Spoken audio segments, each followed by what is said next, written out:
What's going on, everybody? Welcome to Who You Got with MELO and RADO. This is the sports podcast. We talk about your favorite sports highlights, sports debates, and sports matchups. And we getting into it, the thick of it. Sports in October, it's a beautiful month to watch sports. You know, we got baseball, we got football, we got basketball. Starting out, MELO. What's good, man? How you been? Man, it's been good, man. October is pretty much over. Right in the thick of the World Series, halfway through the NFL season. NBA's in full swing. You pretty much can't complain right now, man. A lot of sports going on, and I'm just in love right now. I definitely Week, right? I mean, every glad day. the NBA's back for sure. Right. NFL, like I said, it's full swing. So a lot of good things going on, a lot of bad things going on, and then obviously if you're a baseball fan, that World Series stage is set. So we got to see some good baseball as well. So definitely good sports going on. But what brings us here today is definitely our football. You know, NFL Week 8, man, a lot going on, man. You been watching these games? Oh, of course. I mean, you see, I got my Rams behind me. I got to rep my Rams. Oh, yeah, they looking nice this year. I'm going to talk about them. I've been watching, a lot of other teams, seeing a lot of the strong teams in the NFC as well as the AFC that we're going to talk about as well. So, yeah, I watched this whole week pretty much almost every single game. I had Sunday ticket this week, so I was watching that. So, I was definitely watching everything. How about you? Yeah, no, it's good. Obviously invested in a couple of fantasy football leagues, so I've been heavy on watching the games, heavily invested in certain players. This week was a bad week. Not necessarily wins and losses, but a lot of good teams took some buys. Specifically, that's true. it was the Cowboys and Vikings. I had a lot of players on their team that I had to put on the bench. So, and Bills, obviously.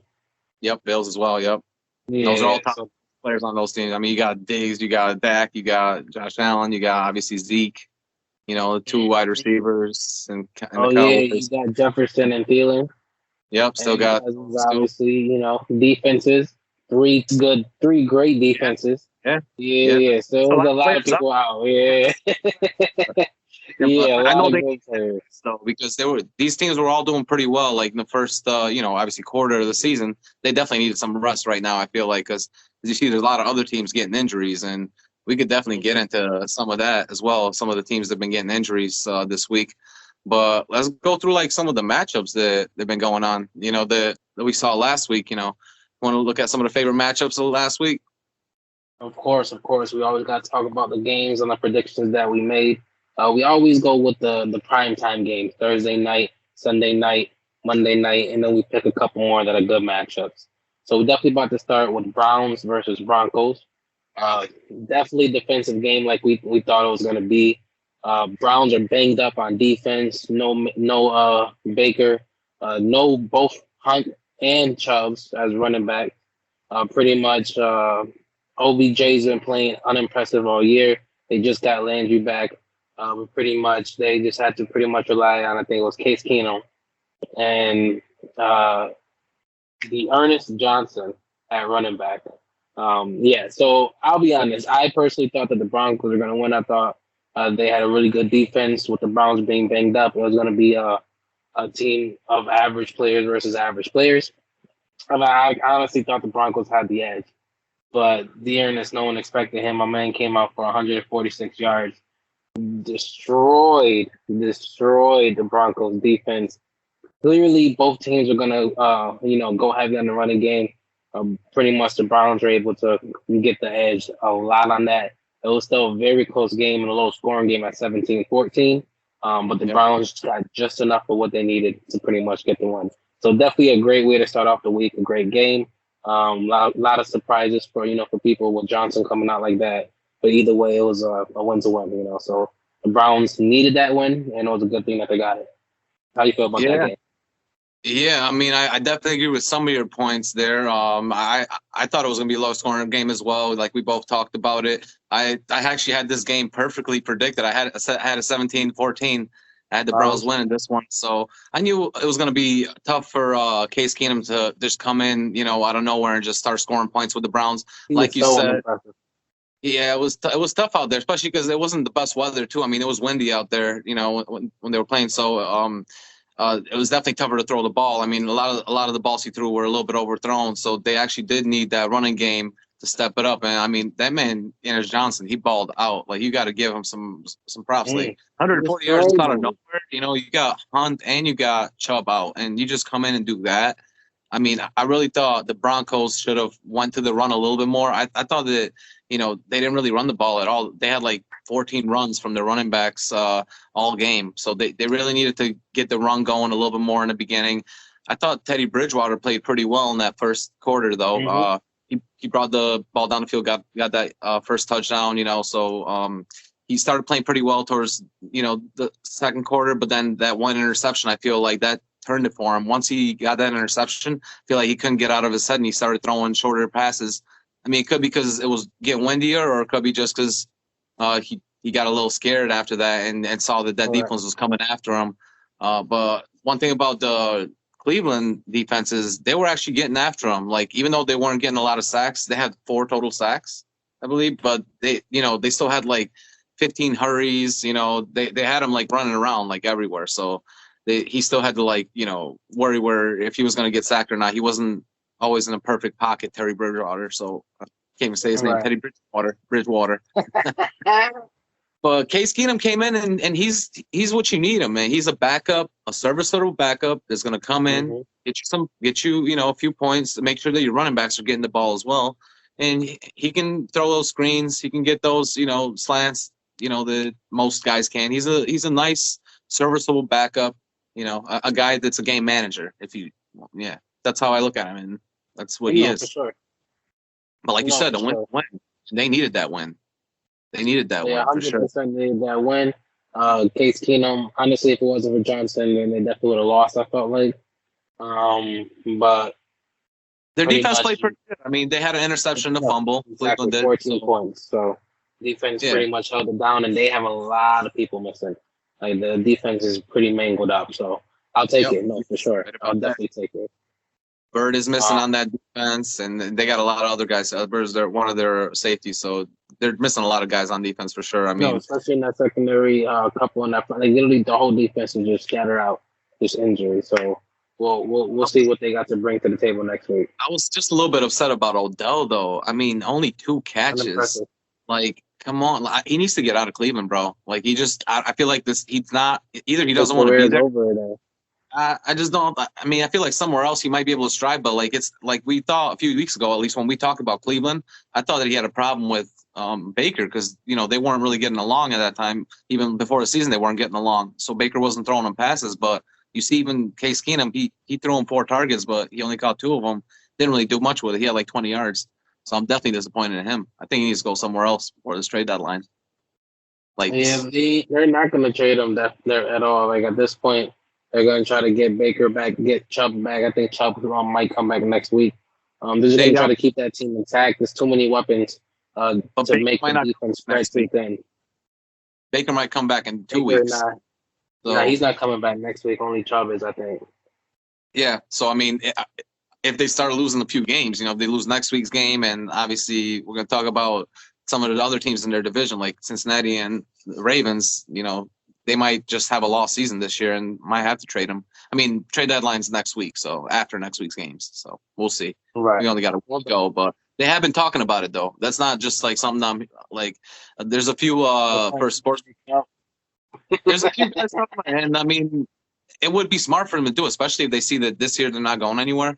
They can just focus on the guys they got. They got Landry. They got decent receivers still out there. You know, it's not like they're scrubs. You know, and they also have like 3 tight ends that are really really good. They got Hooper, they got Njoku still out there, you know, so they're stacked like on offense. They got a lot of weapons, and sometimes you could just have too many weapons, you know.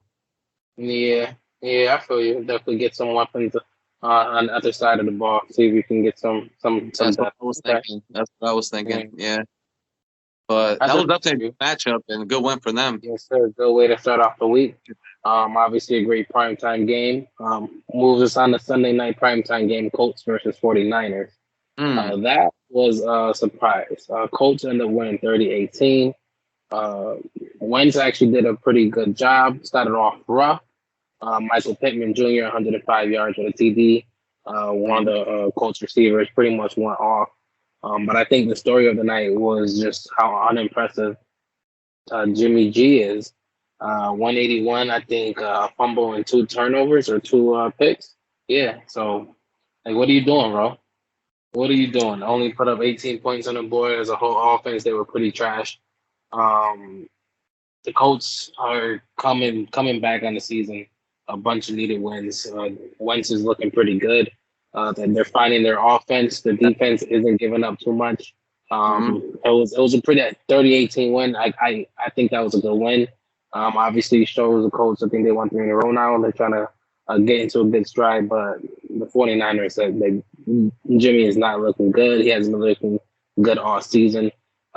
Their defense is trying their hardest, but the offense have no identity right now. They don't know what to do, and pretty much they got a lot to figure out. So yeah, that was a good win for the Colts. How you feel about that? Yeah, I totally agree. That was a great win for them. I was a little bit surprised too. Like you said, I was definitely surprised. I felt like the 49ers were coming in there with the better defense to me. What looked on paper as a better defense.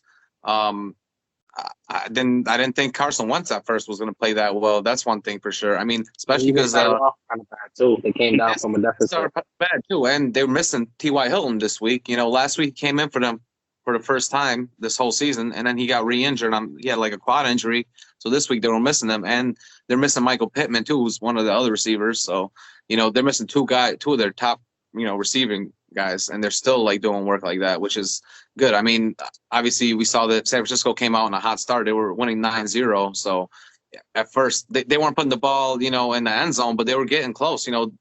Jimmy G had him go down and get him field goals. It's just Right.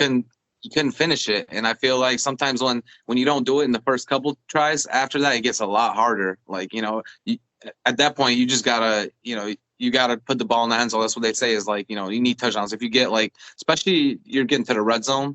If you get to the red zone, sometimes you just gotta go for it too. Especially in the third one, like it was twice they got in the red zone for when they came up 6-0, and then when they came up 9-0, they were at the 18-yard line, and it was like a 4th and 1, and they decided to go for the field goal. I mean, you're winning 6-0. I kind of get it in one sense, but another sense is like you're trying to get those touchdowns, at any point necessary, however way you can get them, and they weren't doing that. As far as the 49ers, though, I mean, they played decent. They played decent other than those deep passes that Carson Wentz was throwing. Carson Wentz threw a lot of deep passes. He had like 3 passes over 30 yards, which obviously helped them out to move the ball down the field, and that's how they were able to score too. They got like one 38-yard touchdown. But he was looking pretty comfortable in that pocket. That was the problem. Yeah, and he can do that whenever he's comfortable in the pocket. Like there was times in Philly too. He's had games where he's thrown for 440. And you're looking at him as like he's definitely like a top quarterback. But honestly, like, is this an aberration for him? Is this something he can like really do like steady? We really haven't seen it this whole year steady for him. But one thing for me about the 49ers, I got to say that I think I was wrong, because last week I said that I think that Jimmy G should stay as a starter. I felt like they should let Trey Lance, stay and learn a little bit more, not just throw him out there to the wolves. But now what I saw, like those turnovers kind of, just like I was saying about, the previous game with Teddy Bridgewater, and once he had the interception, he kind of got demoralized. I feel like the same thing happens. Like after that third turnover, that second fumble that happened, he was demoralized, and it was harder and harder for him to get the ball down the field. So I think that getting the new kid in there, getting Trey Lance in there, letting him figure it out this season might be the best thing going forward with the 49ers. What do you think about that? I don't know. I never thought Jimmy was a franchise quarterback. At the end of the day, you're going to have to, if you pay him and you choose him, then you stick with him. At this point, I don't see any better going with the younger guy. Like at this point, let the younger guy. You think right now at this point? Like Jimmy will still give us more than Trey. Let Trey at least learn and to how get up to speed with the NFL offense. At least Jimmy got a few years under his belt. So at the end of the day, let Jimmy rock and do what he's supposed to do. And let him write out his contract. At that point, Trey should be ready. I'll put him in a couple years left, and next year is 24 million. I don't know. I don't know if they'll keep him. They ain't gonna give him to nobody. Teams don't need quarterbacks. Yeah, but they could always cut him, and they'll just have to pay like dead cap of half. I think it's like half the money is what they will have to pay, which is 12 million. Because they're not gonna do that to put in a worse quarterback. Like he can learn what he needs to learn on the bench. He could put him in a couple games, maybe when the season's over, put him in a couple games at the end of the season, the next year or two. Like at this point, it's honestly the best option to invest in Jimmy as much as you can get out of him because he is going to give you more than Trey. And the whole time, Trey will be soaking up knowledge and experience. And then when he's ready, you throw him out there. Yeah, I mean, Trey definitely didn't play. Only because they're paying Jimmy too much. That's the only reason I'm saying that. You can't get rid of him. No team's gonna take him as a backup. Now you're stuck with him. So this is what you have to do. I think somebody is gonna want him as a starting quarterback. Somebody will pay for him. Yes, I believe there's teams like Carolina. There's teams like the Jets. Yeah, there's teams like Denver even.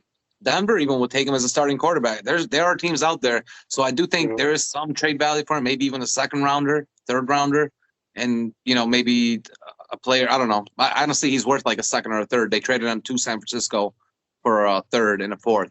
So they could shop him around.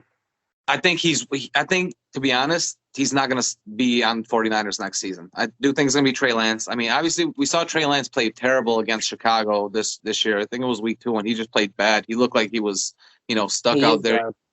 He didn't know what he was doing. And I just think that they're going to let him try to work his way in. Maybe kind of like what happened to Burrows last year. Burrows came in at like the 10th week of the season and played out those last 6 weeks. And he actually looked good. And look at Burrows this year. He's learned a lot from those weeks probably last year, and he carried it on to this year. So I do think that could help him.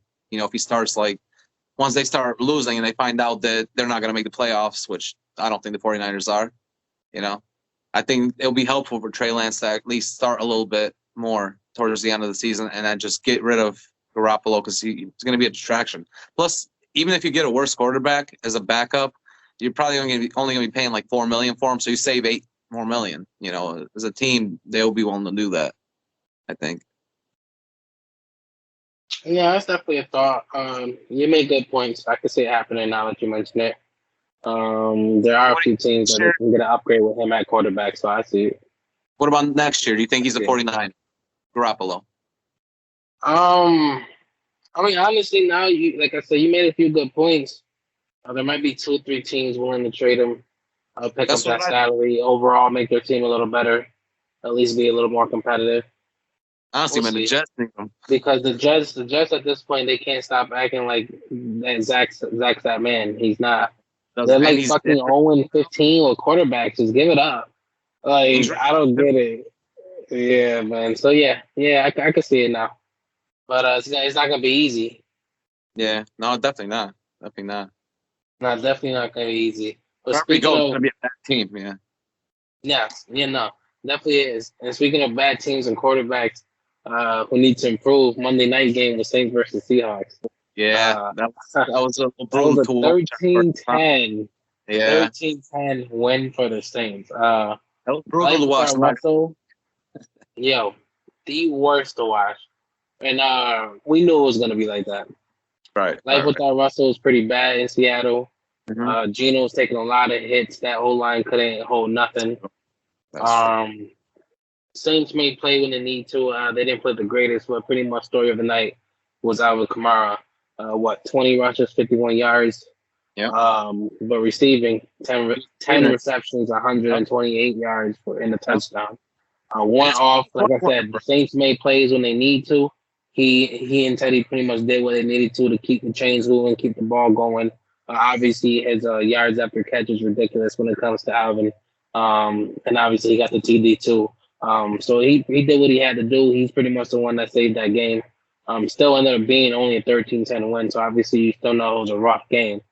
But Saints ain't going nowhere. Carson's not coming back soon. Russell's not coming back soon.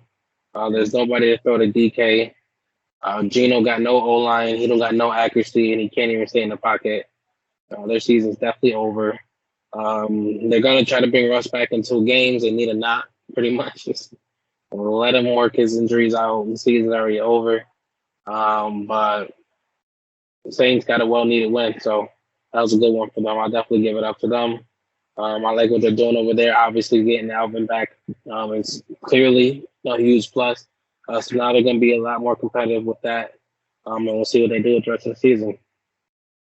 Yeah. I mean, it was a good win for them for sure. I mean, they needed it to keep up with, Tampa Bay in their division. So they definitely need it.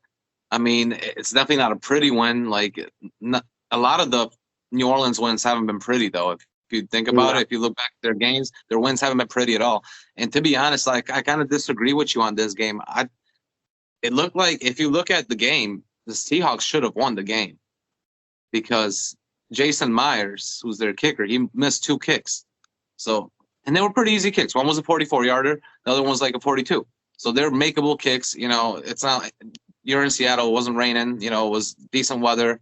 It's a night game, but it's still like decent weather, not that much wind. He should have made those kicks. I think that the Seahawks played better. I just do. Like, I think Alvin Kamara played really well for. No, I hear you. For them, because even those catches that he had, yeah, but even the catches he had, they were like behind the line or close to the line. Some of the screens, and those are pretty much like runs for him. So he loves getting the ball in open field like that. But honestly, DK Metcalf, he had 2 great catches. And one for a nice touchdown that was awesome. And Jaden Adams and him were definitely like fighting during the game. They were like going back and forth at it. It's obvious that Geno can't get much protection. Like you said, there's no protection there. So it's tough for him to really distribute the ball like he wants to. Right. But I really thought they played a decent enough game. They should have won. It's just that their kicker kind of lost that game for him. He really did. When it comes down to it, this is a low-scoring game. All right. When it comes down to it, you were down 10-7 at one point, and your kicker misses to get you the tie, and then he misses again. When you're down 13-10, he misses another one. So at that point, it was the kicker's fault. Geno brought them down the field. It was the kicker's fault that he didn't.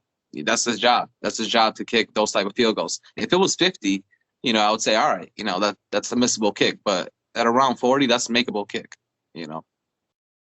I hear you. No, I hear you on that because, like I said, the Saints didn't really play that good. It was just Alvin's night, so I can't hear it. He's a beast. They got to be glad he's back. He's such a difference maker for them. They need that. But I don't know. I mean, with their record, do the Saints seem like a 4-2 team to you now? Like, do they seem like it? If you just, thought about them in your head. Oh, they really don't. And, I mean, Jameis is playing pretty good this year, He's only got like 3 interceptions, so that's not bad, for he's getting James. them what they need when they need it. It's so weird because he's not playing exceptional. No, he's not playing like himself either. Yeah, because if you remember, like he's that guy that gets very like a lot of passing yards, a lot. Like he led the league in passing yards 2 years ago. Yep, and he can throw the ball deep. Saints said we're not doing that. Nah, I mean, what was the stats were 19 for 35, 222 yards for a touchdown. Like he's playing like a game manager. But for the year, he's got 6 ones to Alvin Kamara. Right. Yeah, 10, pretty much. Yeah, 10 of them. Yeah, that's true. And that's how you know that he's your biggest playmaker right now. I mean, they're still waiting right now to get Michael Thomas back, and they need him. And once they get him back, I think that's going to make a difference for sure. You got another big guy you can throw to. That's definitely going to make a slightly difference. He's coming back week 8. So we'll see if they can make some noise. But honestly, if they still got to play Tampa twice, and I don't see them winning one of those games. Yeah. No, definitely going to have a good record, a good run. Will they make the playoffs? We'll see. If they do, will they go far? No. Right. It is what it is. Yeah, we'll see, though. Yeah, James is playing decent, though. Playing decent. I'll give him that. Definitely. Not throwing those interceptions. Yeah. No, for sure. But honestly, on the other side of the conference, man, we had a real good conference matchup. Wilson was supposed to be and turns out to be top teams in the AFC. Chiefs versus Titans.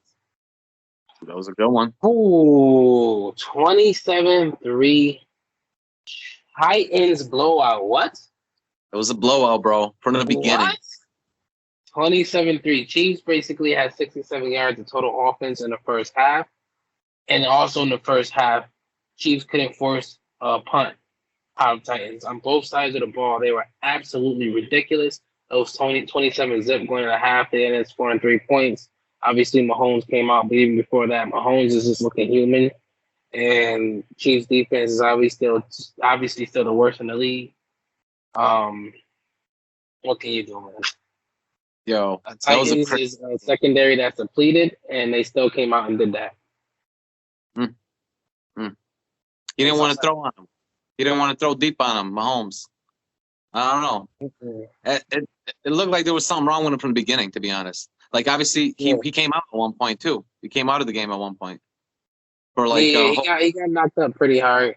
But he still looked a little he's been looking a little off all season, man. Exactly. That's what I was thinking, too. Like, even at the beginning of the game, he was looking rusty, too. He didn't look like himself. But, yeah, I mean, the Titans, they played good from the beginning. You saw they came out on a 7-0 lead, then 14-0 lead. And Derrick Henry got that 133 and a touchdown for A.J. Brown. Got to add that in. Yep, Derrick Henry got that little throw to A.J. Brown. That was pretty nice. You know, got to give him that. He could throw touchdowns. I mean, right, left-handed too. What? Left-handed. For real, because a lot of people were saying this week. They were asking a question like, who's going to have a bigger impact, Mahomes or Derrick Henry? And everyone was saying obviously Mahomes because he's a quarterback. You know, usually the quarterback has my prediction. Air versus ground. You got to choose the air. You got to choose Mahomes. True, and you got to choose the guy that has the ball in his hands more time. But if I'm honest with you, who had bigger impact is Derrick Henry. Because first of all, like, he didn't get 100 yards.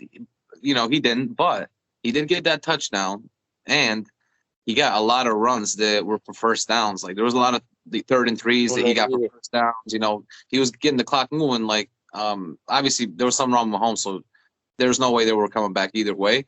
But in the second half, Derrick Henry was moving the ball. You know, he came out with 86 yards. You know, it wasn't a great average for him, but he did have 29 rushes. So that means, they were rushing it a lot. They were basically running the timeout, because they had a huge lead. They came out with a 17-0 lead, and that was just the second quarter, so it's a lot tougher for the Chiefs to come back. I'm worried about the Chiefs' run game right now, to be honest. I'm worried about the Chiefs every game. Yeah, I mean, even their defense, too. You're right, but defense is worse than the league. Mahomes playing less than par, and the run game's trash. So Hilaire's still out. Chiefs are in trouble. We said that a few weeks ago in that segment. Yeah. And they're still in trouble. Yeah. I feel like Mahomes will come back to earth like he usually does. Like, maybe he might be hurt with something, and he needs those 3-4 games to just get back to his normal self. I promise you next week he's going to come out and have a great game. But the rushing, though, I mean, Mahomes had the most rushing carries. He had 6 carries. Darrell Williams had 5, and then Tyreek Hill had 1, and so did Chad Henne when he came into the game. Obviously, Chad Henne finished the game because Mahomes couldn't, finish it out. And that's my other worry is Mahomes going to come back next week? They're saying that he's doubtful. Cleared. He's clear, but he's doubtful right now. So we'll see. I mean, they're going to move that to question. They got an easy game next week, I think, against the Giants. So they might want to let him come back in and get the rust off. You think so? Yeah. He needs it. He needs an easy gimme game. I feel you on that, but I feel like it's the opposite. I feel like they're going to put rest him in there. Yeah, they're going to let him rust. They're going to let him rust because of the Giants. Right. I feel like he needs something. Yeah, he does. I agree with you. That's the thing. I definitely agree with, I would want him to start. I feel like just to get, that ego back. He needs it. That mojo back. Start doing some side passes that, no look passes. Something. Yeah. I feel you on that. Sure. That was definitely a good win for Tennessee. I mean, now you see 2 weeks in a row they beat some great teams. They beat the Bills, and now they beat the Chiefs. And obviously, they beat the Chiefs as well. So I think they top of the AFC right now. Top of the AFC and top of the AFC South there too, which it doesn't look like anyone other than the Colts could really touch them. And I don't think they win that division easily. Mm-hmm. So they're pretty much looking at that number 1 spot, and it might be between. It's crazy because just last week I was like, Bills. Even though they got to show me what they got against the Chiefs, show me what they got against the Titans. They went 1-1, and then before the Titans game, I was like, yo, they might still get run over by Derrick Henry, but it don't mean much. It's not like they're gonna have to go through Derrick Henry and the Titans in the playoffs. I spoke too soon. Soon. I Too soon. spoke way too soon. Plus, Because not plus only did they go and run all over them that week, now mhm. they're clear contenders in the AFC. Definitely looking at a high playoff spot. They got a little bit of a tough schedule. But at the end of the day, if y'all can't stop Derrick Henry and Tannehill's playing average, like AJ Brown literally had 133 reception yards. Like they'll do Yes. what they need to do. And they got Mhm. freaking and who they got another star receiver? Is it Antonio? No, they got Julio Jones still out there. He That's was what I doing was. work. I'm like, I Julio ain't gonna Jones lie, I still. keep forgetting who he is. Like I keep forgetting the I name. mean, I'm like, yo, I know they got a star receiver. He yeah. had an average game, but like This week he only had two receptions for 40 yards. But yeah, it's he Julio needs a Jones. it's He Julio can Jones exactly. he can And break out. obviously you got AJ Brown who's still playing spectacular because obviously you got your best corner guarding Julio Jones, so it still gives you options on offense. So they're Yeah. definitely a contender right now. So yeah, we'll see that AFC is definitely shaping up to be something. Yeah. No, and their defense played really good as well. I mean, they had like three forced fumbles on the Kansas City Chiefs. They recovered one of them. They played Well, that's what I'm saying. really well. So Depleted overall, secondary, and they were looking good. secondary was looking good too. They held Tyreek Hill to like one catch, so their secondary was looking great. And as far as like them in the top of the AFC right now, they even have that tiebreaker with the Bills. So let's say they're fighting for that number one spot. I mean, I think the number one spot you can only have like 3 losses on your record right now. Bills and Titans have only 2, so we'll see who gets it. But it'll be between one of them two. Honestly, that's what it's looking like in the AFC. I mean, maybe we can talk about the next matchup that I kind of wanted to talk about, which is the I AFC. was just about to say, yeah, There there's is, about 2 more teams that are still looking pretty good, yeah, and one of them surprising me. I that's was about to right. say, That's the other Raiders team that got versus the Eagles. record now. It's the Yeah, Bengals and the Ravens, right? That was a great matchup right there. That Bengals and Ravens matchup. I mean, obviously everyone thought coming in that you got Lamar Jackson's going to run all over the Bengals because that's all he was doing his whole career. He's won every game that he's played against them. They never won a game against him. He came in with like a 7-game win streak against the Bengals. He was and it's third. obviously a good division matchup too. It is definitely a good division matchup now, It always but in the hard fought previous games, games, but they yeah, always come out to win. they always come out on top. But this year, bro, oof, who came out strong is the Bengals, yo. They And killed them. none other than my man Jamar Chase, who we've been talking about, and we just talked about him last week, and we both said he was gonna have a big game. But like this, I don't think we said it was gonna be like this. 201 yards on 8 catches. Catches. What? That's ridiculous. That Eight was the catches. most ridiculous stat. That is honestly the most ridiculous stat. He's still got a lot of games to go, but at this point, he's literally averaging 29 yards per catch. Can you imagine that? 20. The next guy is averaging 18 yards, which is like way lower, and that's Cooper Kupp in the Rams. So that's ridiculous. Right now, my man just came out. I think this is his coming out party. People knew about him before. We knew about him, but this is definitely his coming out party. People are starting to look at him just like they started looking at Randy Moss when he was a rookie, to be honest. Like that's what he reminds me of, that level of talent, that level of catch radius. He can catch it anywhere on the field, and he can catch it low, high up. He can jump, run fast. Obviously, you saw the speed he had. He had 3 guys around him. He spun around. There was three tacklers. He spun out of them, and then he just started running. He beat that 85-yard touchdown. 5-yard touchdown. Yep. Crazy. I mean, you got to give that man props because he's definitely making life easy for Joe Burrows. Obviously, Burrow had a great game, over 400 yards, 3 touchdowns. Did have the one blemish, the interception, which was that was a bad one actually because it was in the third quarter when the Ravens were up. So he is going to need to watch that. Like when he's down, sometimes he's going to have to watch throwing it into double coverage because I noticed that he likes to do that, but Burrow's got an amazing ball. He throws it such a tight spot, bro. Give him that. On the other side, I think the Ravens play pretty good. Their run attack was good. Obviously Lamar Jackson doing his thing. That's what had the most of the running yards. But other than had a decent game. Yeah, but other than him, obviously their secondary did not play good. Their secondary is what pretty much let the game go, and especially towards the end of the third quarter, they just came out and started scoring out on them pretty much. Yeah. No, yeah, Ravens defense was actually a pretty decent defense, but Bengals just came in there too explosive. They didn't know what to do. Lamar wasn't comfortable. He got sacked 5 times, got rushed a lot more. That line pretty much didn't hold him down today or this week, and it caused he couldn't keep up. Like Burrows and Chase and the rest of that offense, and they got obviously a great offense all around. Pretty much just kept going, and at one point, Lamar was just facing so much pressure throughout the game, and he just wasn't consistent for him. He couldn't really get a rhythm. I keep telling you, Lamar has to throw more than 200-something yards for me to really like I need to see 3+ consistently. Yeah. Consistent. Even if you're running, like I understand if you get 80-something yards, that's fine, but I still need 3+. I guess and you're not gonna win consistently or get past those playoff struggles that you've been having until Lamar can learn to throw 300+ consistently. And this just how it is in this league. So especially with like right now the injuries they're having, and the problems they're having with running back and the line issues they're having, like you have to really have to. So until they're not going to be able to go to that next level, no matter how amazing he is.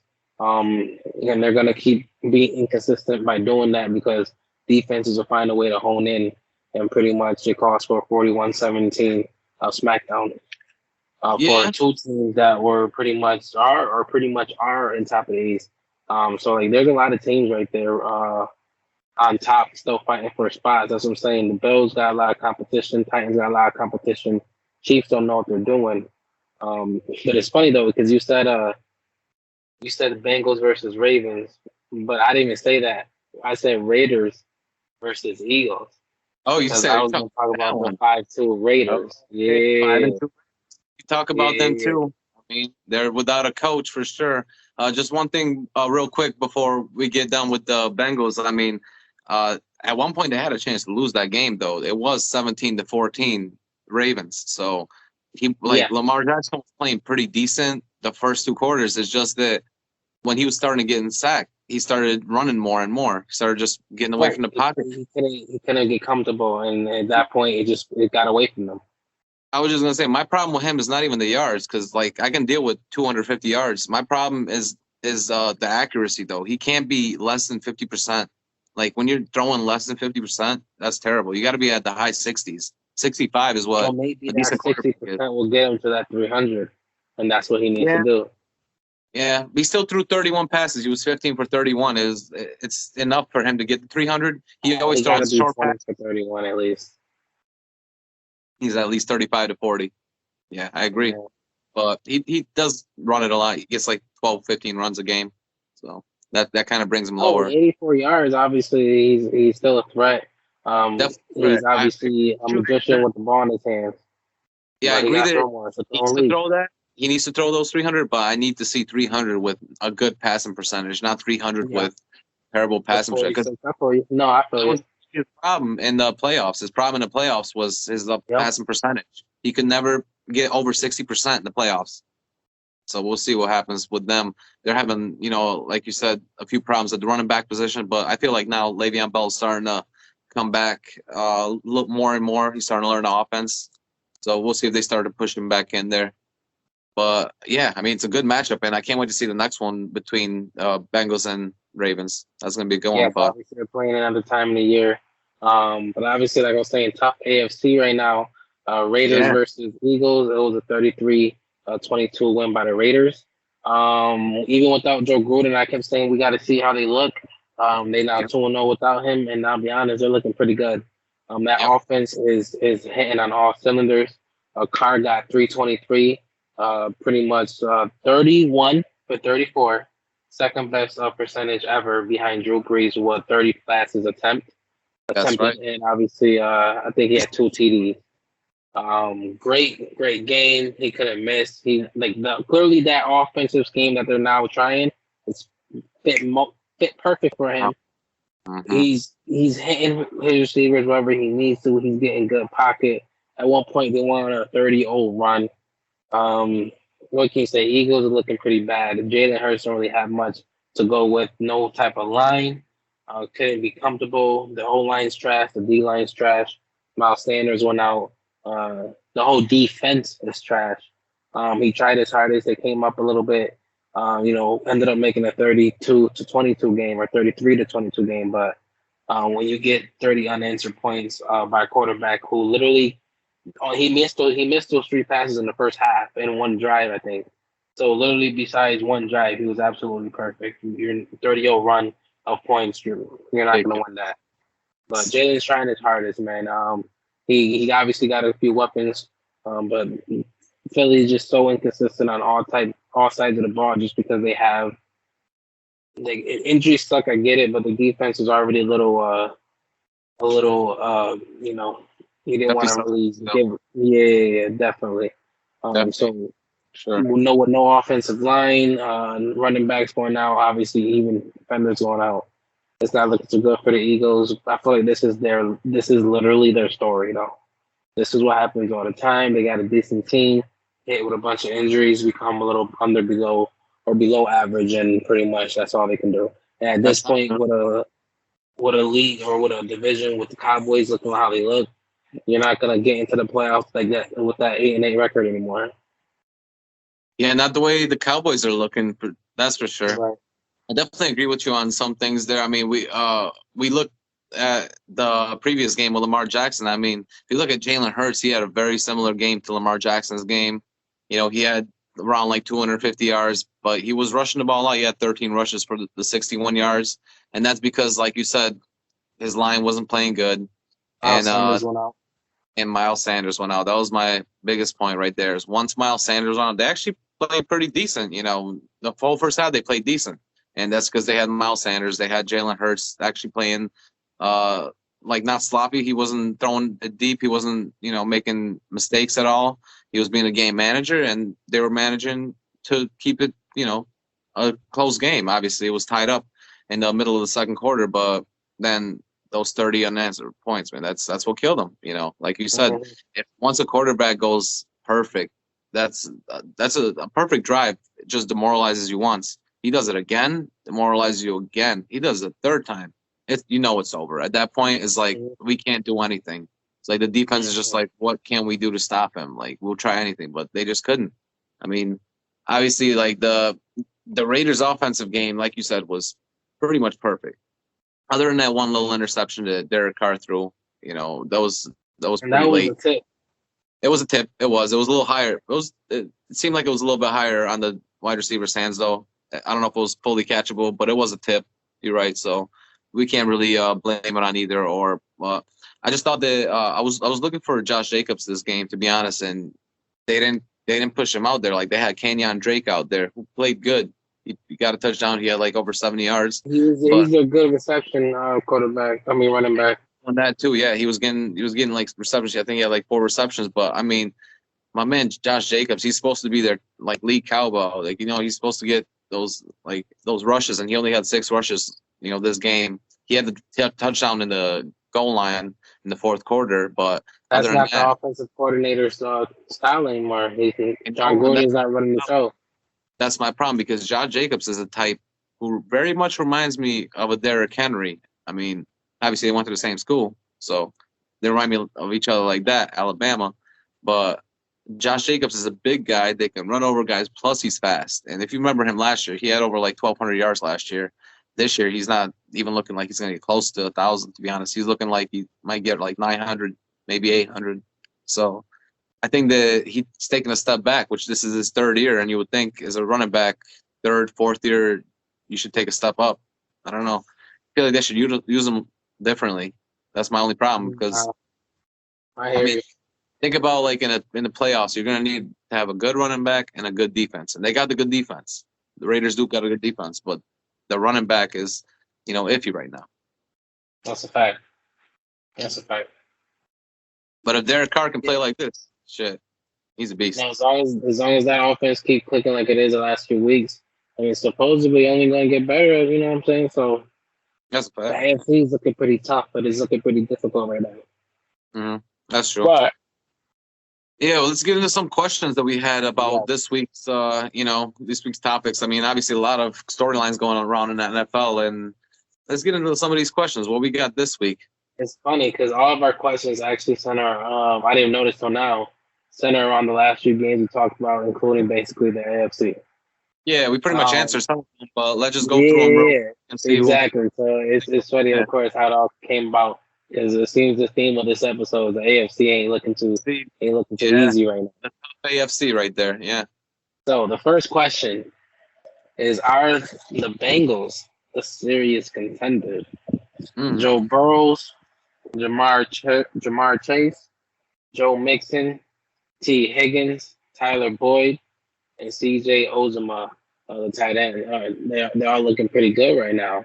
The offense is looking good. The defense is looking good. Obviously, they got good records against a couple wins against some good teams. Are they a serious contender? What do you think? I'm going to be honest, man. I would have never said that the Bengals are a serious contender in the last 20 years, the last 25 years. But today, now, this year, seeing what I'm seeing, I think they are a serious contender. And as a contender, I mean that they could definitely win a game in the AFC playoffs and possibly get to the AFC championship game the way they're looking. Like you said, you gave all the names on offense, which are amazing names. I mean, their defense is playing amazing right now. They're playing overall seventh overall in defense. So they're obviously playing good. They're beating teams. All the last 7 games that they had, they beat teams by more than 20 points. So they're beating them in style. You know, they're putting points out there, which you need to. You need to score in NFL, you know, to be a contender. I think they got all the right pieces. Joe Mixon's a good running back. Joe Burrows is taking a step up. I do think they're a contender. What about you? Oh, of course. And it's not just because they're just winning games, but like they have purposely built what they needed to build to become that way. Obviously, adding all the weapons on offense. Jamar Chase, way better than expected. Joe Burrow's becoming his own. This week, he really got tested a lot. And one thing that stuck out to a lot of people was the way he was able to handle the pressure under the blitz. So that was a good thing for him. Obviously, Jamar Chase. Everyone knows about that Baltimore blitz is tough. That Baltimore blitz is so able to handle it. And obviously, they know they have to play tough teams in the division, so that's something that they've been gearing towards, you know. Like I said, Jamar Chase is better than expected. Field stretcher with yards after catch, ridiculous, you know what I'm saying? He can do what he's supposed to do. Burrows right now, I think he got 1956 yards, 17 touchdowns, 8 picks. Pretty good. Pretty good. Chase got 35 receptions, 754. Really? Receptions, 754 yards with 6 touchdowns. All out. I think leading the league in second. You said, yeah. So looking pretty good. Obviously leading the league in longest receptions or after 30 yards or receptions after 30 yards. Pretty much doing what they're supposed to do. But that's not even what impressed me the most. Is the defense. They basically have been purposely building a very physical and tough competitive defense because they know they got to play the Steelers, they know they got to play the Browns, and they know they got to play the Ravens, all playoff teams, 6 times a year. And the cold, too. Yeah. Basically, they've been building, I think they have 5-6 offseason signings on their defense, all, good pickups. They've been they're one of the very few teams to use linebackers to still guard Lamar Jackson because they have fast, they have hybrid type of players. They literally have to build a defense to face Lamar Jackson twice a year. Simple as that, you know. So they've shown that they clearly beat the Ravens. Came out, made Lamar uncomfortable, sacked him 5 times, kept him running all game. Pretty much, they're not gonna be able to have any problems with the Browns, I feel like, this year. And obviously the Steelers, they can at least win one, more than likely two, depending on how Big Ben is playing. So right now they're looking good. Defense is looking good. Offense look good. Here's some of the stats on defense I want to point out. Ranked 5th overall, 5th in sacks, 4th in touchdowns allowed, 5th in points allowed, 3rd in passing touchdowns allowed, 8th in red zone touchdowns allowed. Obviously, these are obviously not allowed, you know. Rushing yards are 8th. Rushing attempts, they're 12th. And then red zone touchdown percentage, they're 10th. Pretty much on fourth down percentage, they're 10. So those are categories that they're top 10 in defense. Like I said, defense is playing good, offense is playing good. Overall, they're going to get to the playoffs, and they clearly easily have potential to win a game or two in the playoffs and make a run. With that high explosive offense like that, you can't count them out. So 100%, they're definitely competitive, and they're definitely a contender. So for sure. Nice. Both agree on that one. I totally agree with a lot of your points too. And like you said, you just read off all those defensive stats, and that's definitely one of the biggest reasons why we both think that they can be a contender. But as well as, like we just said, they score on offense. They can put those points in there. Explosive. That's definitely scary. That's scary because playing all these teams in the AFC that can score as well. Like, the Chiefs can also score. The Bills can score. Even Baltimore can score when they want. I mean, this game they didn't show that, but there's a lot of teams that can score. No, they did show that because that's the one thing I forgot to say. They did show that because the Bengals defense is averaging 18.5 points a game. True. But I mean, they had them at doing this whole season. They've been doing everyone they're playing. It was 17-17 at a point, So and then they stopped them. Then they stopped them. That's my point. So they could have kept scoring, but they just didn't. The defense got better. They figured out Lamar at that point. But we are just talking about the Bengals being a contender. I think that they would have to go through Lamar again, to be honest, maybe 3 times. Obviously, they're gonna have to play one more time this year, and then in the playoffs maybe again. So they really are gearing towards him, to be honest. No, they have to. And in that division, they knew that obviously the last couple of years, Lamar's been killing them. They knew that was a very important part of them getting to the playoffs, is beating Lamar twice a year. And also they have a mobile quarterback in Baker Mayfield, and a very run-heavy. Pretty much that whole division has made its name in the NFL of being very tough, rough, and physical offenses. So you have to build a defense that can stand that. And all 3 of them were playoff teams. So you have to obviously make a team that can compete with them as well. So that they're definitely doing what they're supposed to do. How crazy would it be at the beginning of the year if I would have told you that Baker Mayfield's not going to make the playoffs and Joe Burrow is? He'd be like, what? Bengals making the playoffs and Browns not. Like, what? But Browns fan, this is their year. All right, this is their year. But isn't every their year? Exactly. That's crazy. But good for him, though. Good for a young quarterback, to get good wins under his record now, and hopefully we'll see his future is definitely bright. Definitely see what's up with him. That's a fact. Definitely gonna see some more out of them, and I think they're gonna make the playoffs for sure. Me too. But also another question, another team in the AFC that's going to work. Can the Titans win or even get to a Super Bowl with the team they got now with Derrick Henry at the helm? It's a tough question. I mean, it's tough because I don't necessarily trust Ryan Tannehill. I'm not the biggest fan of Ryan Tannehill. I never was in Miami. Even what I saw him do a few years ago, I just didn't trust. But watching him this year and seeing all the weapons that he has, seeing that they pretty much put the team around for him. It's for Tannehill. Even though it's Derrick Henry's team, they put all the talent around the team for Tannehill. It's there to match. Yeah, it's there to match a quarterback because obviously quarterback gets the ball in his hands the most. But honestly, my answer is gonna be I think they could win a Super Bowl with Derrick Henry. First of all, they made it to an AFC Championship game not too long ago. They're gonna make the playoffs this year. They're gonna be playing tough teams. They're gonna be playing all the tough teams they already have though. The Chiefs, the Bills, they haven't played the Bengals yet, but they played some tough teams already, and they showed that they could beat those tough teams. In cold environments, which happens in January and December and January in the playoffs, I think Derrick Henry is going to be a beast. You saw what he did a few years ago. He had like 200-yard games. He shines in those playoff games. He just does. And that's one thing that leads you to Super Bowls, is a running back like that. I mean, the question was, are they going to win a Super Bowl? I think that they could get to a Super Bowl. Once they get there, it might have to be Tannehill's time to shine. Because once you get to a Super Bowl, it's not always the running back that shines. But with that kind of talent, I do feel that they have the team around them that can get to a Super Bowl, possibly win it.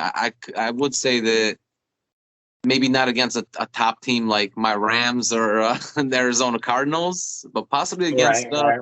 Tampa Bay. I do think they could beat Tampa Bay this year. Tampa Bay is beatable, and I do think a team like Green Bay is beatable. So I do think that if they were to play somebody on a NFC in a Super Bowl that somebody like that, then they could beat them. So honestly, yeah, I think they got a chance. Maybe even this year and next year, because honestly, these two next year is huge for Ryan Tannehill and Henry, because both of them They only got got the most one contract. weapons. Yeah, Yeah. and they still got that same offense around them. So we'll see. What about you? You think they can win one? I don't know, man. You talking about Derrick Henry, man? He's called King Henry for a reason. 191 attempts, 869 with 10 touchdowns, all league leading stats. Faces 7+ defenders in the box more than anyone by far. And still able to give you all that. I would say no. Nah. For two reasons. One, obviously, what you said about Tannehill, man. Only 17-37 so far, halfway through the season, with 7 Yeah, TDs and 5 picks. Like, that's bad. completely, but man. Hey, and I understand you run heavy, and I understand that you have King Henry, but at the end of the day, a game manager like that, I feel like won't be able to make it in the playoffs all the way to the Super Bowl, let alone win it. Not to mention with a very bad defense. I love my stats, so I definitely brought them in. So I will give them a good thing. Their defense is ranked 19th, not bad, but a lot of that have to do with the time that Derrick Henry keeps them off the field.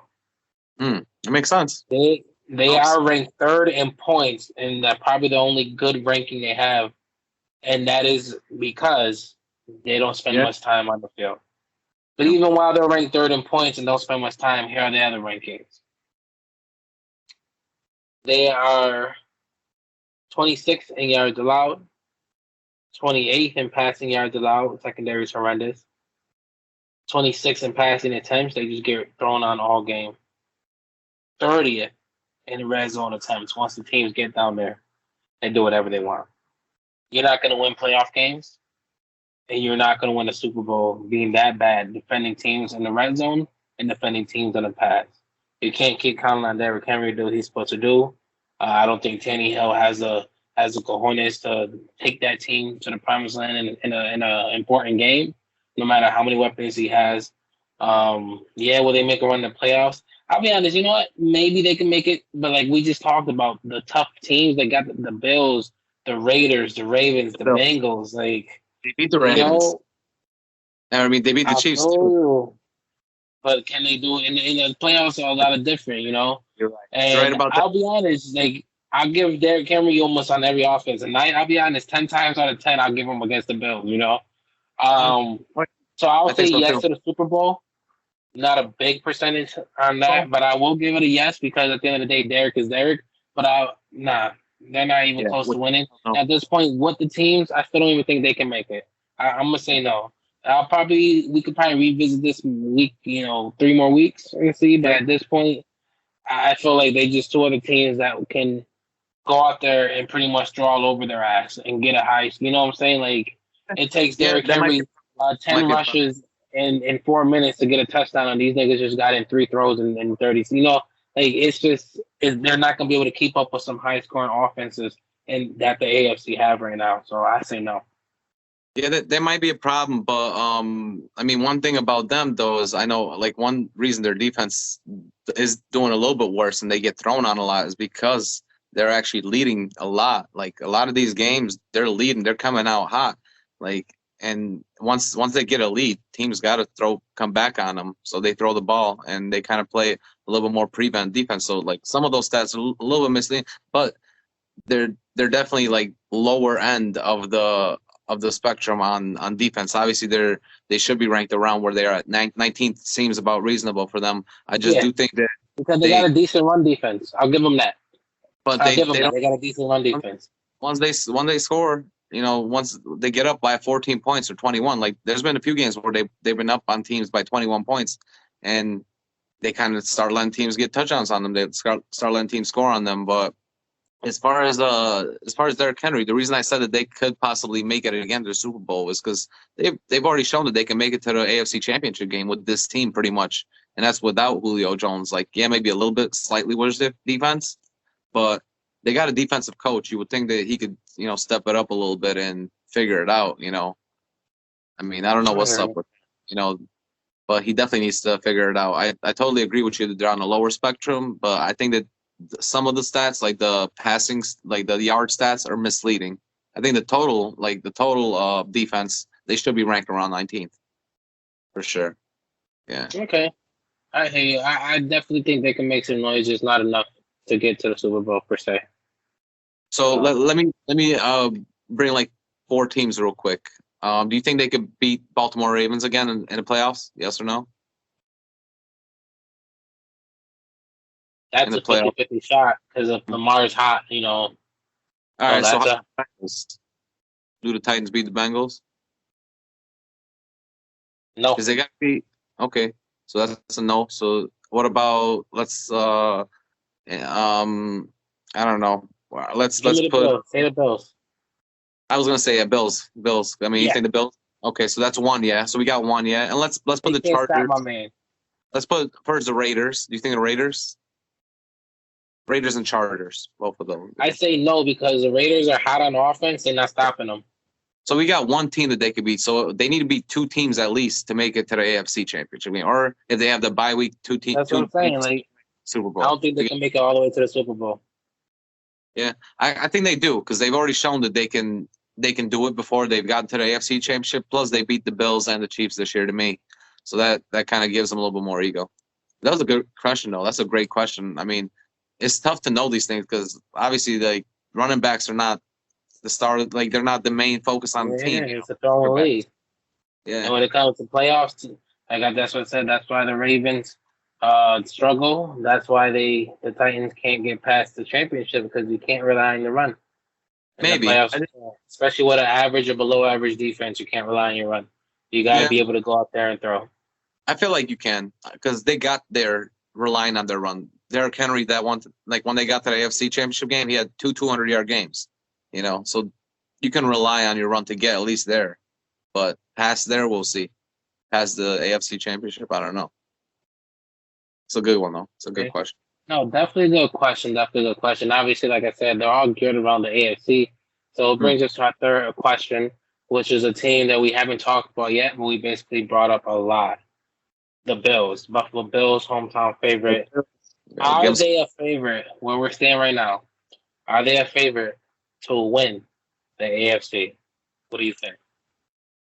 So I'm gonna be honest with you, man. Like, if this was like last week, and honestly, last week I would have said no because I was looking at the Ravens at the moment. They were 5-1 at the time. Obviously the Bills were too, but the Bills had that loss. To the Titans, which was a close loss, and I thought that they played really well, and that's why I do think that the Bills are the favorite, is because they actually played really well against the Titans, even though they lost, and they lost in overtime as well. So I thought that, or sorry, they didn't lose in overtime. It was almost going to go to overtime, but they took that. They tried to go for the win. They went for 4-1 instead of going for the field goal to make it to overtime, which you never know what could happen in overtime. And they obviously made the wrong choice there. Sean McDermott did, but it was a winnable game. And for that reason, I think that the Bills are the favorite. I think that they can beat anybody in the AFC. They showed they could beat the Chiefs. They showed that they can get at least close to beating the Titans. And possibly if that 1 yard was like a little bit, closer, let's say he puts that ball 1 yard further, maybe they beat the Titans last week. Looking at what the Ravens did against the Bengals, that takes them out of my favorite. So for that reason, because I had the Ravens as my favorite last week, but right now I think the Bills are the favorite, even though they lost to the Titans. I think they could win a game like that again. I think they're a favorite. Okay. Yeah. I'll be honest. I have to agree. For the first time, I feel the Bills are just above average at both sides of the ball, and they're consistent with it. But clearly, if you haven't listened to anything that we've been talking about the last half hour, yes, they're the favorites. No, this shit is not about to be easy. Like that playoff is not about to Well, be easy. playoffs or not. But If they you look definitely gonna make the playoff. They got an easy schedule. They might exactly, lose one or two more games, maybe two. Like more than likely just one. like Tampa Bay once, Right. so that's a And one tough other team might give them, a surprise, loss. right. So I definitely say at least one or two more games. But you know me, I love my stats. So let me just let you know how bad the Bills are, and when I mean bad, I mean good. Let me just read about offense. They're ranked fourth in the league right now. Fifth in points, seventh in passing touchdowns, ninth in red zone touchdowns, sixth in total touchdowns, fifth in red zone attempts, seventh in red zone touchdowns. Um, third percentage, third third or third down percentage, second. Oof. That's Fourth amazing. in interceptions by not giving away interceptions, and then second in sacks allowed, which gives them overall fourth best offense in the league.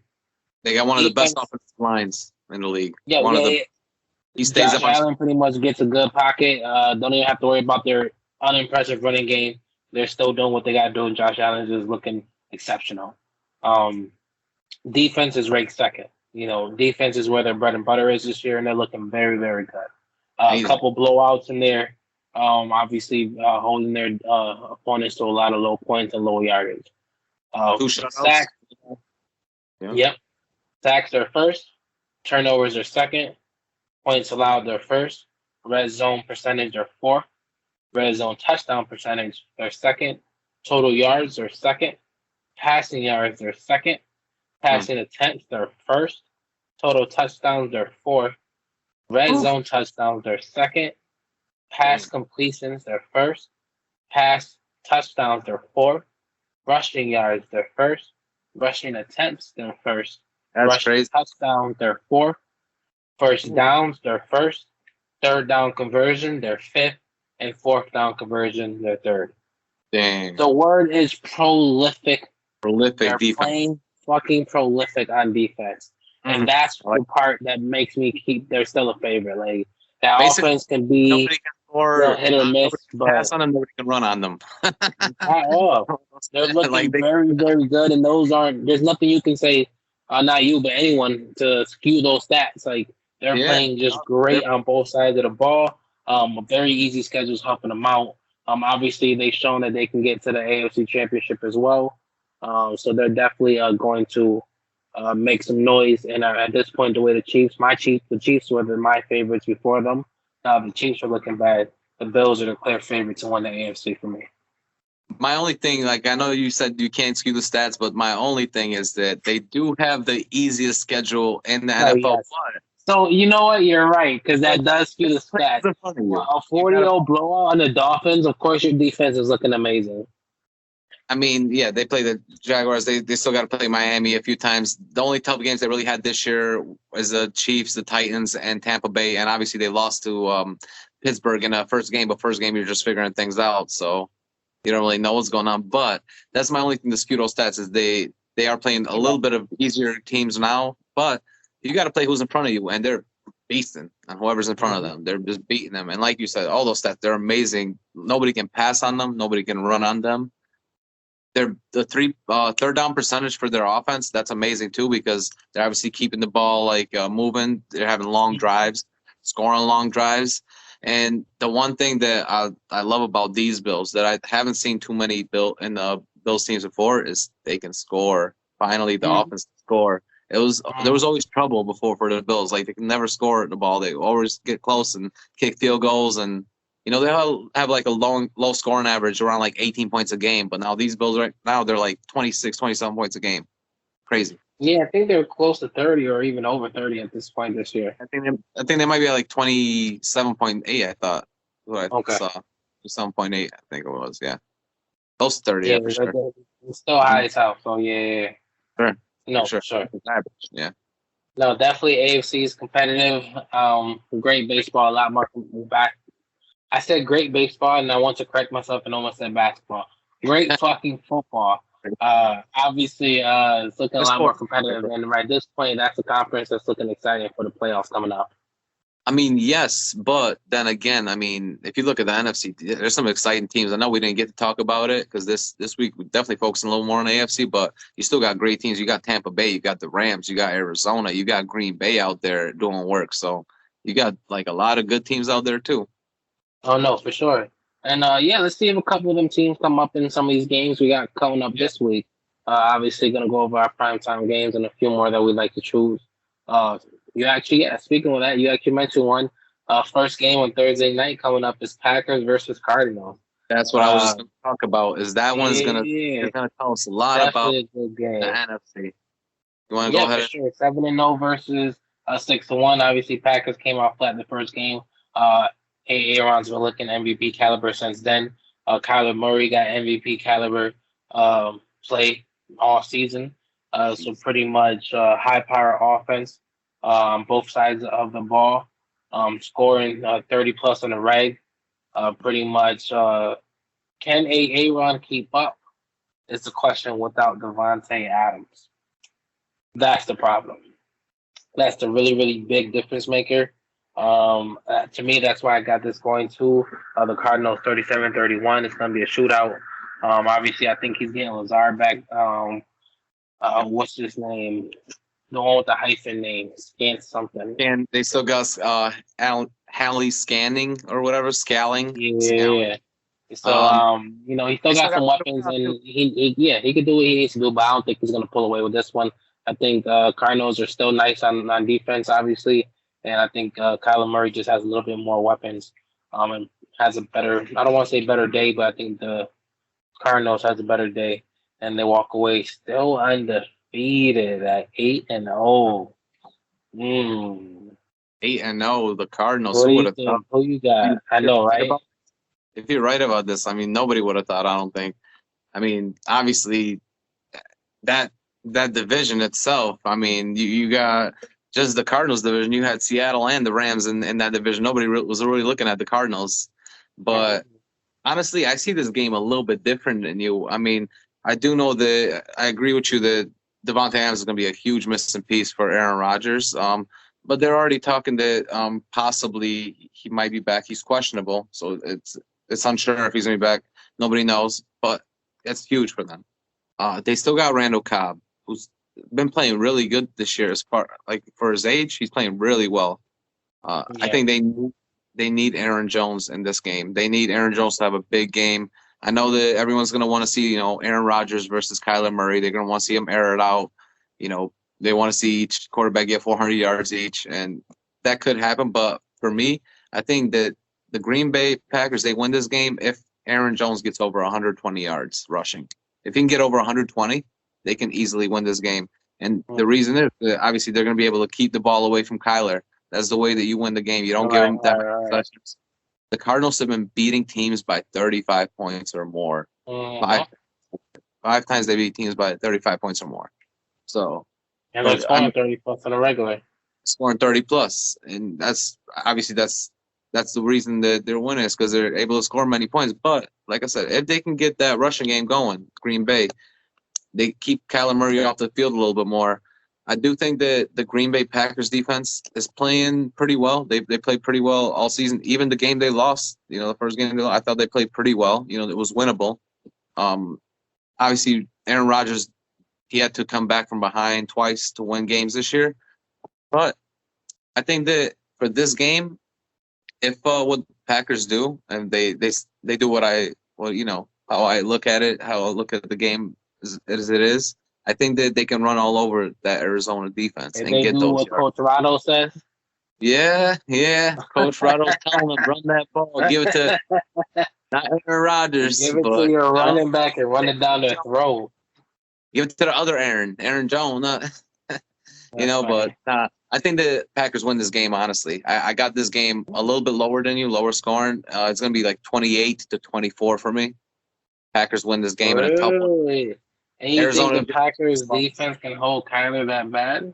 I don't think so. I think that it's going to be tough. I think if they start to run the ball, then he's going to have less possessions, and that's going to help. I do think that he's going to score. He's going to get 3 touchdowns probably, but I do think that a 24-28 score seems reasonable. It could be higher scoring, but if I'm looking at it in my way, that they're going to run the ball more, it's going to be a little bit lower. So that's why I'm looking at it like that. A lot of it is, looking at obviously Aaron Jones' potential and seeing how much he's progressed this year. He's playing the best in his career. Aaron Rodgers never had a running back like this, and they need to utilize him more, to be able to win some of these tough games. Okay, I hear you. All right. Sunday night game, staying in that same conference, another good matchup, Cowboys versus Vikings. The big match. Yeah, I think the Cowboys are playing very good right now. Dak's looking good. Zeke's looking good. Receivers are looking good. Defense is looking good. Defense is actually looking pretty nice. Vikings coming on a 2-game win streak, but against easy teams. Before that, they weren't looking too good. No consistency with them. So I think pretty much it's going to be the better team getting the win. It's not going to be easy. Dak isn't going to be 100. If he does play, he actually might not play. If he doesn't play, I don't know if they rely on Zeke. If he doesn't play, Vikings might be able to take this one. But then again, Cowboys are also 6-0 on the road. Lately, they've been playing pretty good, so it's still a rough. I'm going to go based on if he plays, and even if he's not 100%, I still think as long as he can show up and make an appearance, play decent, they can win 31-28. If not, if he don't show up and he's not in the game, then I'll easily give it a 24-21 win for the Vikings. But either way, the Cowboys defense is going to be holding that Vikings inconsistent offense down. I actually got both Jefferson and Thielen in the lineup on one of my teams. I might have to look at getting one of them out of there. I think so too. I think you might have to, because there's one man on that Cowboys defense that's amazing. And they're not about to throw his way. Trayvon Diggs. Not about to throw his way. Every game this season, he's had an interception. Every single game this season, 6 interceptions. That man is playing amazing. And I know we were talking about, who's going to be the defensive player of the year in the beginning of the year. None of us said him, but this man is playing one. Definitely got to give him some love. Obviously, his brother Stephon Diggs plays for our Bills, the hometown team out here. But, I think for a lot of the reasons that you said, I think I agree with you. But one thing that I'm going to say is I think that even if Dak doesn't play, they can still win. I think that because they got Trayvon Diggs, because I don't trust Kirk Cousins. And both of these teams I hear you. Both of these teams were on a bye, so they got like a little bit of a little bit of what's it called, time before this game, and it seems sort of even. But when you come down to it, I mean, I think that Zeke's going to step it up, and I think the Cowboys' offense is a little bit more explosive than the Vikings' offense as a whole. For sure. For that reason, honestly, I think that Kirk Cousins is going to make a few mistakes, maybe 2 interceptions for him. And for that reason, I got this 31-17, the Cowboys. I do think that the Cowboys, their defense is getting better. I don't like them as much as you like them, their defense. I like them, man. Other than Trayvon Diggs. I like them right now. But they always been decent on that side of the ball. They just had a bad secondary. And now they improved their secondary. Like, they're good. Secondary is good, but now they're not getting sacks. Like, now Van Der Esch is not getting sacks. Now the guy they're paying the most money to, number 90, DeMarcus Lawrence, is not getting sacks right now. And that was their bread and butter there. It's like they had Van Der Esch, their linebacker, and they had DeMarcus Lawrence getting sacks on people, but he's not doing it now. They're still like a middle-of-the-road defense. If they get up and they start playing like the Buffalo defense has been playing, other than Trayvon Diggs. Trayvon Diggs has been playing incredible, like top-notch defensive player of the year right now.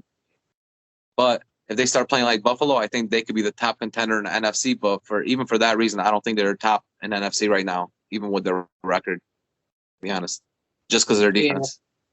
Yeah. You're right. I definitely switch it up. They'll still win even without Dak. Yeah, definitely, because Vikings are just like they got 2 wins, feeling good, but they were 2 wins against like 2 bad teams, So I wouldn't even really trust them that much. But yeah, I hear you. Definitely, they're contenders. I think the Cowboys definitely can make some noise in the playoffs. So? And and in the playoffs, like, I don't know if they'll make it to the championship game, but yeah, they can, because they can get 1 or 2 wins in the playoff easily. They got to win out of two. They got to win 2 games out of Arizona, the Rams, Green Bay, and Tampa Bay. Can they win 2 out of those those teams? That's what they got to do to get to the NFC or Super Bowl. That's tough, I bro. trust them right now. So at least get to the NFC. All right, we'll see. We'll I see. trust They're them at least definitely get gonna there. have. We'll see. They're actually gonna have a better chance than a lot of these teams because I mean, obviously the Rams they still got to play Arizona, and we'll see what happens there. Tampa Bay still has to play New Orleans twice. Cowboys have the best shot because if you look at their division, they're gonna probably run over Giants and they're gonna run over Washington. They're gonna run over. Yeah, so that's why they might have the best shot at getting that number 1 spot. If they do get the number 1 spot, I think they have a shot at the Super Bowl. If they don't, then I don't think there's any chance. In playoffs, man, we've seen some teams that we thought especially when you got close teams that are competitive like that, it becomes anyone's game. We just gotta wait till that game starts and see how it is. So I definitely won't count them out, especially if they keep on being hot the rest of the season. You're right, because all these teams play pretty much in a dome, other than Tampa. Tampa plays in warm weather, but there's one team that can change it all up. If they, get that number 1 spot in NFC, that's Green Bay. If they goes to Lambeau Field and that cold environment in January, might be a little different than playing in, Hey, at that point, it might be Zeke's game then. Maybe. Also might be Aaron Jones's game. That's why I'm looking for him. That's why I'm looking for Aaron Jones. Green Bay. Or my Rams to be there instead. That's a fact. Henderson's looking pretty good too, so we'll see. Definitely a good Cowboys team this year, though.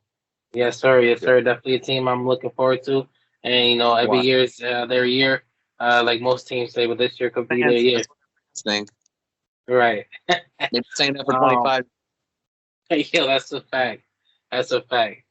But one team that might not be this year, their year, and they just went to the Super Bowl, is the Chiefs. This week the Chiefs play the Giants. That's definitely another game I want to talk about. That's not prime time, but obviously we gotta. Like I said, I want to talk about this because I'm hoping Patty comes back. I'm hoping they put him in. Obviously, he's looking human, not looking too great. Actually, leading the league in turnovers. Obviously, defense is worse than the league. But come on, it's the Giants. They ain't got nothing to really count on. I mean, the Giants finally got a win. I think against the Jets. Obviously, the Jets ain't nothing, to talk about. So they're no real threat as long as Patty could play decent. They should be able to win that game. So I'm really, really hoping Patty plays. I really hope he gets this win under his belt. I want the Chiefs to be competitive. I feel like just it's the NFL, man. The Chiefs are a great team. You gotta love seeing Patty do what Patty do. So I definitely hope he comes back, and I think they can get like a easy 30 to 20 win, 21, 30 to 21. I'll go with that. See, I mean, if Patty's back, if Patrick Mahomes is back, I agree with you 100%. Here's my thing, though. I don't think he's coming back this week. Right, you said that right. I think he's going to be on the bench, and honestly, I think that might be better for him because, he was definitely hurt last game. There's a reason he didn't come back to the game, and Chad Henne was in there. Unlike the last game where I said that it doesn't matter if Dak starts or not and Dallas could win, I don't think it's the same for the Chiefs. I think that it matters if, obviously, Patty starts. They don't have the right offense or as good defense as Dallas has to keep them in the game. Dallas at least has a defense that will keep you in the game if it's close. If they're not going to allow long touchdowns, they're not going to, they're going to get stops. They're going to get turnovers. They're going to be able to do that. The Chiefs haven't been able to get turnovers this year, and it's been tough for them. Honestly, if Chad Henne starts this game, I think this might be a win, bro. I think it might be a 17-10 Giants win, and that's what I got it at. The only reason I'm saying this right now because right now Patrick Mahomes is doubtful. Still thinking about NBA, bro. Patty, I know. I watched Brooklyn yesterday, so I was thinking about my man Patty Mills on Brooklyn yesterday. But no, Patrick Mahomes. I mean, if he's not in the game and it's Chad Henne, then I think that they lose the game. And that's gonna be tough for them. Sure. That division, bro. Mm-hmm. That division. If they take one more loss, it's playoff hopes by Chargers and Raiders in that division. So they got to get double-digit wins at this point to really make it. and that's just not likely. And they still got to play teams in their division, like the Chargers and the Raiders, which if they start beating them, then it might be better. Who knows? Patrick Mahomes Right. might get back, week 9 or maybe even But this week. that Like, you might be defense, right. bro. I mean, 100% though, if he's in the game, I think this is a 10-point win for sure. Like, they're definitely got at least a 10-point win, maybe 14. Like you said, Yeah, same score, 31-20, you said? If Patrick Mahomes is in the it's a 30-21 if he's in. Maybe but 30-20, a couple field goals. I just don't believe he's going to go in just because the Giants, they think they win the game, but the Giants are going to pull it off somehow. 17-10 is my score. No, I definitely see that. No, for sure. Obviously, it all depends on Patty. So obviously, that's the biggest thing. That's a tough one to call. Yeah, it is, but that's not the only team that's like looking bad right now with a bunch of quarterbacks. A lot of teams that are supposed to be in the playoffs taking hits. Obviously, the Chiefs. We talked about the Seahawks, and obviously we keep talking about the Browns. They got a game coming up this week against the Steelers, a division game that not looking too good for them right now. Obviously, they're always back and forth. They won 2-1 against the Steelers last year. It's obviously division rivalry. Baker's definitely not coming back. More than likely, Chubbs is. That means the Browns going to rely on rushing with Chubbs and Johnson in the game. See what they can do there. Big Ben is struggling. Their running back on the front is being able to be a good rusher, decent rusher, but also being out there getting passes from Ben when they need it. So he's also being a receiver as well. Browns don't know what to do on offense. Defense is too banged up. As long as Big Ben know how to manage that game, I think they walk away with a 10-point win. Steelers are 23, Browns 13. That's how I see that happening this week. With the case in the backfield, they're gonna run over the game, but as long as Steelers can pretty much show out, then they're gonna be all right. I mean, the Broncos pretty much they barely beat the Broncos. Yeah, that's The true. Broncos beat them. So yeah, they could barely do it. But I mean, honestly, I disagree with you.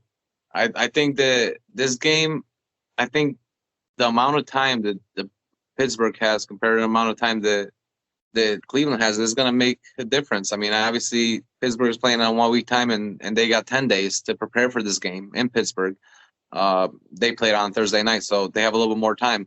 I think the reason Case Keenum didn't play as well is because he only had a short week to get ready. He was playing those, first snaps, first team snaps early in the week, and he only had 2 days of practice. I think with 10 days of practice, I do think he plays a little bit better. I think Odell plays better. And since they're getting Chubb back, and now they found that little jewel that they got in Johnson, I think that Cleveland has a good chance to win this game. And Roethlisberger has not been playing good at all this year. Honestly, he's been playing bad. And honestly, like, you would think that he could be around the top 15 quarterbacks every year, at least. Now he's like down in the bottom 20. He's one of the bottom 20 quarterback, 20 to 30. He's around there. I don't trust the way he's been playing. He can't throw the ball deep. He's been getting hurt every time he gets off the field. He's like nagging at his ribs, nagging at his shoulder. I don't even know if he's going to be able to start. If they're going to bring in Mason Rudolph for 1 or 2 series, when he gets hurt in the middle of a game. Honestly, for this one, I think that Case Keenum comes out and plays a lot better than he did last game. Throws 2 touchdowns, and I think Chubb has a touchdown. And I think this game is 24 to 14. 10-point game as well. But it's the So Cleveland. you really got the scores off by 1, but you got Cleveland winning. I got Steelers. Okay. Yep. So we disagree on that one. Yeah, that's gonna be a good. But no, it honestly could go either way. I'm just giving the Steelers, like, I'm giving Ben like a little bit more credit on showing up when he needs to against a team that really they can beat. Yeah. So we'll see. As long as Harris keeps doing what he needs to do, giving Ben that relief for a check down receiver when he needs it, and play that game plan like that, then they should be all right. Nice. I'm giving them the advantage of the time. That, they have 3 extra days to prepare. For that, that's what I look at it as. Okay. All right, definitely see that. I want to bring up about two more games though. Before we wrap this up, obviously it's a great week of matchups. So next one I want to talk about is obviously two teams we already brought up: Colts versus Titans.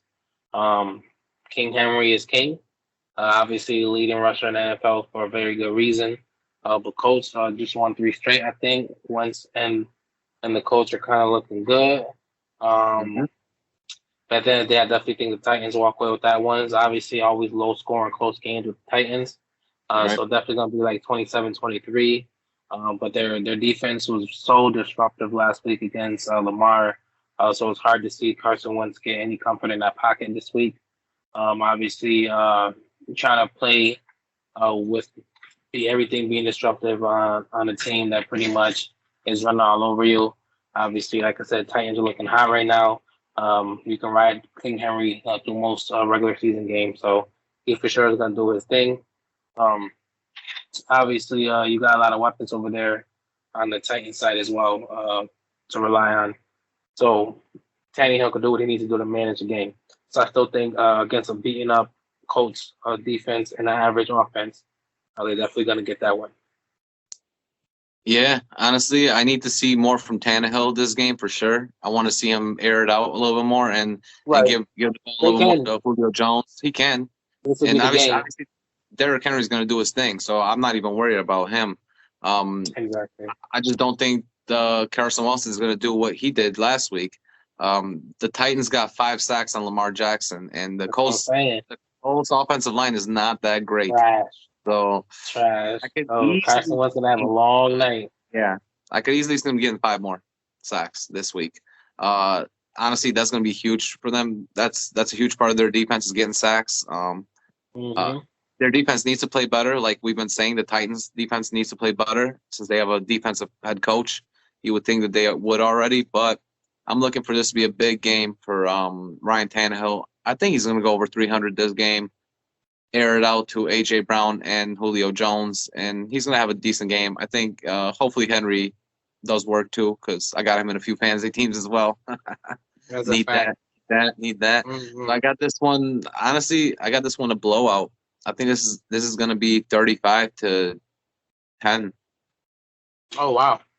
Yeah, that disruptive on defense. 25 points. Yeah, I think they're going to defensive score.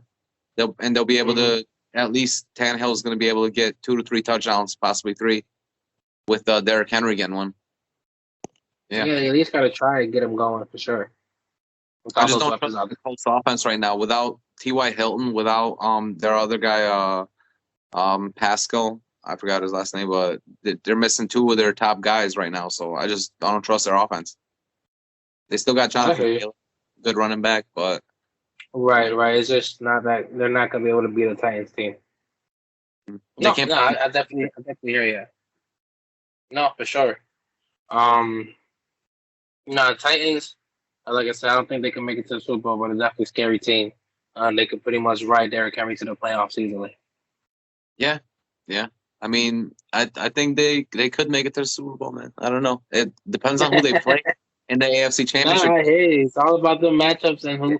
Like, imagine some of the top teams get kicked out. Yeah. Or the Chiefs. Face the Bills. Oh, yeah. They already beat them. Sure, I hear you. And King Henry. I hear you. I don't know. I mean. That's a fact. He's going to get 200 plus. Definitely getting exciting, Definitely getting exciting for the playoffs already. That's a fact. Nah. We got another team last game I want to talk about. We don't know if they're making playoffs, but they're definitely making noise. Chargers versus Patriots. Chargers are looking real good right now. I heard both sides of the ball as well. Another team not surprising is coming out and playing, looking scary, looking explosive. Another team with just weapons everywhere. Everyone's playing their role. No straight overall one big superstar, but everyone's doing what they're supposed to do. Beat a couple good teams, come back from behind on a couple good teams. So definitely not no scrubs. Patriots, obviously, Mac's playing pretty good. I'll be honest, he's definitely playing pretty good.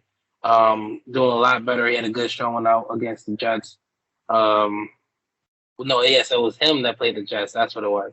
Yeah, I know one rookie quarterback played the Jets, and it was the Patriots because he actually did a real good job against the Jets. And he's learning a lot better. But I don't think it's going to be enough to beat the Chargers. There's just too much power on both sides of the ball. and I think it's going to be like a 31-17 to win. Chargers are definitely explosive. Like I said, that defense is not starting to sleep on. They're definitely going to do that thing. Yeah, I agree with you. That defense is nice. They got Derwin James out there. I mean, Yes, sir. they got some boys. Obviously, Bosa's doing work in the line, D line over there. So they got some boys that they can make some noise in that D line. Their offense is nice too. Chargers, they got two good weapons. They got Keenan Allen. They got Mike Williams, two great receivers. Mike Williams, I'm very impressed with him. Third-year receiver, really tall. He can jump over anyone in the NFL pretty much. They said that he actually has the highest jump radius. I think his vertical was like 40 or something. Yeah, 40. It was between 39 to 40. I remember that because one of the previous games they said there was a stat where they said he has the highest vertical in the NFL. So, that's ridiculous. Him already being like 6'1" with that type of vertical, he can literally outjump any DB. And Justin Herbert's definitely had help with them. Keenan Allen as well. Obviously, Austin Eckler on offense, running the ball as well. They got a really good squad, honestly. I'm looking at the Chargers as a surprise team, and honestly, I said this in the beginning of the year when we made our first prediction show. I said the Chargers were going to make some noise, and I was kind of right. I thought they are. They're definitely a team that can make a playoff for sure. Especially the way we're seeing the Chiefs, take a step down now. This might actually help the Chargers take a step up. This might be their year to take that step up above the Chiefs. That's going to be their only shot, honestly. They still got to play them, and they still got to play the Raiders one more time, and we'll see what happens between those divisional games, because those are going to be the toughest. That's a fact. I think this game, I do think the Chargers are the better team, so I do think that they take this game too. I mean, on the other side of the field, there's not much to say. I mean, to be honest, other than Mac Jones, he's playing good. He's probably playing the best. He's the best rookie quarterback we've seen for sure. Right. Better than Trevor Lawrence, better than Trey Lance, better than Justin Fields. I think Mac Jones is playing the best out of rookies, but they have nothing on offense other than a few running backs that they're interchanging. They're not giving more than 10 carries to, and I don't think you can win many games this year like that. With a rookie quarterback, you need a cowbell running back. You can't just do it like you used to. And they have no weapons on offense, really. They have no tight ends, no wide receivers. So it's tough. Yeah, they don't got nothing to get going, for sure. And then obviously the defense is pretty good. Definitely one of the best defenses in the league. But when you can't get your offense to put points on the board, it matters nothing. Yeah. And I think the Chargers can score points this year too. And one thing that you said that I totally agree with is that they had a problem with a few years ago, and the last few years is coming back from teams. They always had a problem when they were, coming back from behind. And this year they already had two comebacks, and that's huge for good teams. Against decent good teams, yeah, for sure. So now we'll see what happens in their division. I want to see what happens when they play the Chiefs, what happens when they play the Raiders, and that's really going to show us if they're really the Nate and Gritty's coming this week. Got a lot of good matchups. A lot of good matchups coming up the rest of the year. It's at this point, it's all playoff football. At this point, it's all matchups that are good, playoff contention, division games that you got to actually win to really count on those records. So at this point, every game matters, and it's already that important. Oh, I know, bro. Like a lot of teams that we thought were gonna do amazing this year, like the Chiefs. They're struggling right now. Some teams that not many people looked at, like Arizona, are doing amazing, or the Bengals. I mean, and like in the NFC, another team that's struggling is somebody like the Seahawks, who a lot of people had high hopes for. So we'll definitely see. Like, surprise team, the Saints. I guess they could be considered a surprise for me. They're playing very easy teams, and I don't trust them yet. So I don't trust this thing. I'm sorry. That's a thing. Yeah, we're gonna be here every week, so we'll find some time to bring them up and really talk about how good they look. I still can't put them up there with Tampa Bay, with Green Bay, with the Rams, and with Arizona, and with the Cowboys. I can't put them. There's 5 teams that I put up. So they might be 6. They might be 6, but they're not top 5 in the NFC. Easily. I hear you. Yeah. For sure. It was a great episode, and I really want to thank everybody for listening into this episode. This was a little bit longer one because we definitely had a few matches we had to talk about, but I hope you guys check us out wherever you get your podcasts, and if you want to watch us, please go head over to the YouTube or check us out on Facebook, wherever you get your social media. If you guys want to ask us any questions, we love the interaction. Oh, of course, man. We love interacting with our fans. We want you to tell us what to talk about. Comment on some of our posts. Let us know what you want to hear, man. We're here for you. Pretty much full force. We're gonna hear from us a few times a week for the next couple months, man. We're gonna make sure we keep bringing the content you love, and we just hope that you keep coming back. That's right. Got a few more episodes coming up this week. NBA episode, UFC episode coming up, and got a lot of stuff coming out. A lot of UFC coming out, and the rest of the next few months. So we're definitely going to be doing this podcast more and more. So thank you guys for listening to Who You Got With Melo and Rado. See you guys next time. Peace.